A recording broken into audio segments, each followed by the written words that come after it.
السلام علیکم ورحمۃ اللہ وبرکاتہ۔ ایک سوال یہ آیا ہے کہ انگریزی طرز پر بیت الخلاء بنوانا کیسا ہے اور ٹیشو پیپر کا استعمال کرنا کیسا ہے؟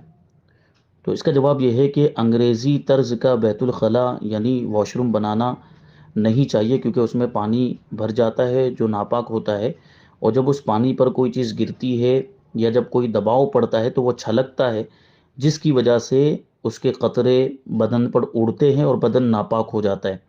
اور مسئلہ یہ ہے کہ اپنے بدن اور کپڑے کو جان بوجھ کر ناپاک کرنا حرام ہے۔ البتہ جو کسی وجہ سے مجبور ہے تو وہ معذور ہے، مجبوری کی صورت میں اجازت ہوا کرتی، لیکن اختیار کی صورت میں اس طرح کا بیت الخلاء نہیں بنانا چاہیے۔ جیسے کہیں کسی جگہ پر چلے گئے یا ایئرپورٹ وغیرہ پر، تو وہاں اسی طرح سے بیت الخلاء بنے ہوتے ہیں، تو وہاں مجبوری ہوتی ہے۔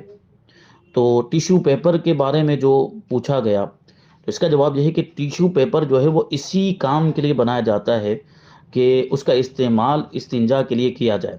بلکہ جسم کو گندگی سے بچانے کے لیے ہی اس کا استعمال کیا جاتا ہے، اور اس کا کوئی دوسرا کام نہیں ہے، وہ اسی کام کے لیے بنایا جاتا ہے، تو یہاں اس کے استعمال کرنے کی اجازت ہوگی۔ اور ایسے بیت الخلاء جو انگریزی طرز پر بنے ہیں، اس میں یہ کرنا چاہیے کہ ٹیشو پیپر کو زیادہ مقدار میں لے کر اس کا گولا بنا کر اس میں ڈال دیں،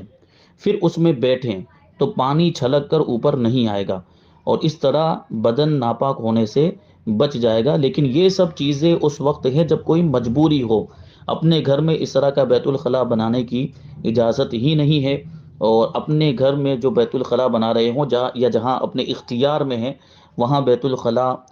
اسی طرح کا ہونا چاہیے جس میں بدن کے ناپاک ہونے کا اندیشہ نہ ہو، یعنی ہندوستانی طرز کے بیت الخلائی ہونے چاہیے، فلیٹ والے،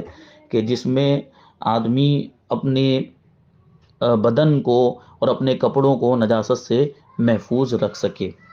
حوالہ سراج الفقہا کی دینی مجالس، صفحہ نمبر 48-49۔